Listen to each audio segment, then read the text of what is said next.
What's up, guys? I'm back. There's always something new and crazy going on. This chick, Kayleigh McEnany, I think's her name. I can't decide if she's really good at her job or the reporters are just that bad at asking questions. I mean, look at some of these clips from today. She's basically just arguing with the guy over nothing. It's kind of funny. He says in Florida, the election system is safe and secure, tried and true. What, in his view, changed? Was he advised by Republicans that he was potentially suppressing his own vote by stoking unfounded fears about mail-in voting? And will he admit now what is the fact that voting across the country by mail is safe and secure and tried and true? Well, the president has always said that absentee voting for a reason is different than mass mail-out voting like what Nevada is seeking to do, which leads to mass fraud.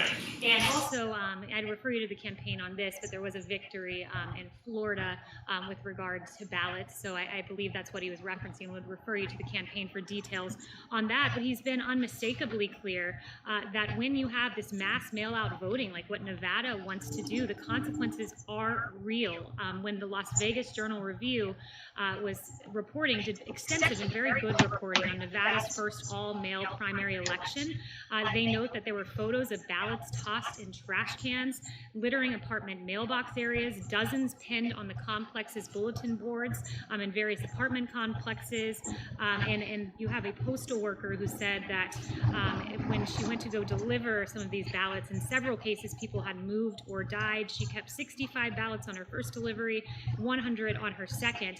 It is rife with fraud and with delay, and that is what the president stands firmly against. He wants a free and fair election. Extensive research shows that there is fraud in vote-by-mail systems is extraordinarily rare. The president votes by mail, you vote by mail, and a dozen other Trump administration officials vote by mail.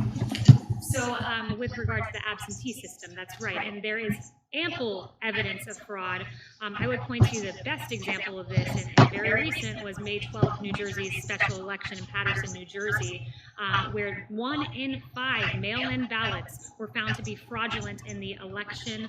New Jersey officials were charged in that case, and resident Ramona Javier said this is corruption, this is fraud. There are 8 relatives and immediate neighbors she knows of listed as having voted, but who insist they never even received a ballot. There are ample examples of fraud, and we can get those to you more than just Paterson, New Jersey. He's basically talking about how the whole mail-in voting is not fraudulent, but he's using data from absentee ballots we do for primary elections and do all the time. And yeah, it's just funny that they're going back. She's like, I have proof. There's been a case. 1 in 5 votes was fraud right in New Jersey. People were convicted. Like, why are we still talking? It just proved you wrong, and you're still saying I'm wrong.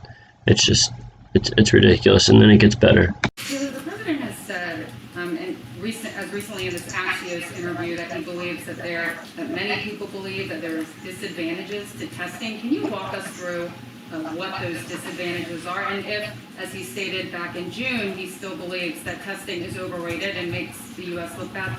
So I would know what the president refers to with regard to testing is that the media doesn't often acknowledge that when you do the most testing in the world, lead the world in testing, that you do identify more cases. So that is what he refers to with testing, and he's made that point a few times. But look, we lead the world in testing, and the president's very proud of this. The administration's very proud of this. We've done more than 60 million tests on track, according to HHS, to do 100 million by September. That's extraordinary. And when you compare that to the next highest number, India, in the ballpark of about 16 million tests, what we've done in this country is impressive. And the president's very proud of that effort. Then we got this other lady that wants to bring up the COVID testing. She says there's disadvantages to testing. I don't ever really recall seeing anyone saying there's a disadvantage to testing people for COVID. I mean, that doesn't even make any logical sense. Who would say it's a disadvantage to test? So there they are spinning stuff again when everybody asks, we need to be testing more, we need to be testing more, we need to be testing more. What does Trump do? Now we're testing the most out of anywhere in the world. Of course we have the most cases. We're testing the most. It's a virus. It's everywhere. If we started testing everyone for, the flu, I'm sure a lot of people would have it. but you don't always go get tested. Sometimes you just sit home and fight whatever sickness you have. But since it's so extreme and such a danger and such a scary thing, this COVID, if someone's not feeling well, they're going and getting tested. And we have the test. That's why there's so many cases. It's just funny they keep arguing this point. They ask for something, Trump does it, then they ask why he did it. It's like, what? It just doesn't make sense. But yeah, so anyways, I'm still deciding either she's just really badass at her job, or I really think it's more so that these reporters are very bad at asking questions. But this interesting question, one reporter had an actual good question. It was about this explosion in Beirut. Another question on a different issue. What can the administration tell us about the deadly explosion in Beirut? What led to it? So that was breaking as I came out. We're tracking it closely, and just rest assured that we're taking a very good look at that. Sure, everyone's seen it. It's going viral on social media. I've compiled like all the different views and clips I can find. It's really interesting. One of the clips, I'm going to see if I can I'll definitely make a note or try to point out or highlight, but you can see something fly by almost, and you can hear it too, almost like a missile or a stealth jet of some kind, or maybe a UFO. I doubt that, but because it really looks like a warfare type explosion. They said it was a firework explosion on a barge or something, and at first it does look like you hear and see little fireworks going off, but that one big explosion everyone's seeing, I mean, the way that shockwave shot out, that's something military grade. It's not a firework causing an explosion like that. So that was a good question. I'm definitely very curious. I got some clips for you guys. Let me know what you guys think. They don't have any information yet. They're investigating it, or so she says. But very interesting stuff. It's in Lebanon was where it was.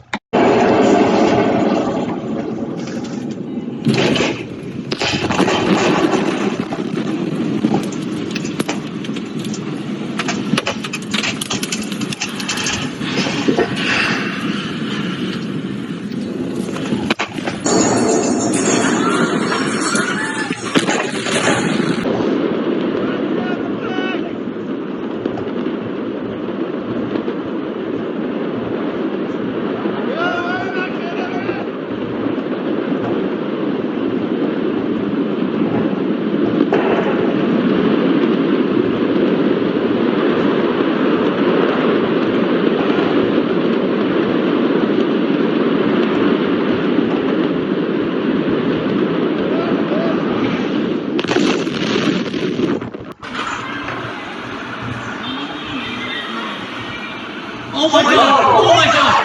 Oh my God! Oh my God!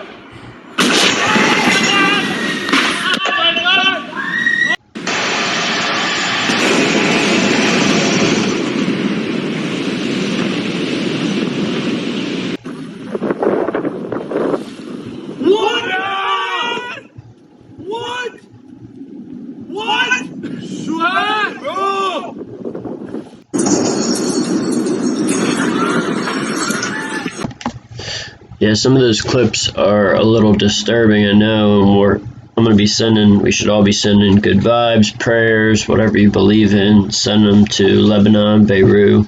That's definitely, I'm sure a lot of people were injured, killed. I haven't seen the statistics on that yet, but it's very interesting. I'd like to know who's behind it, what happened. It's got to be something military. I mean, it does look like fireworks in the beginning, but that explosion is not from fireworks with the way that aftershock wave went out like that. That's got to be a bomb of some kind. But yeah, let me know what you guys think. I could do a million of these videos. There's so much stuff going on. Thanks for anyone that made it through this entire video or is watching these videos. I'm going to be dropping an actual podcast with guests as soon as I can get it all together. If anybody... A lot of you may know it takes a lot of time to edit and put these things together and coordinate everything, but we're getting the ball rolling. So yeah, click subscribe if you haven't already, and comment below what you think about that bomb in Lebanon and any of the other things we mentioned in this video. Thanks for watching, guys. See you next time.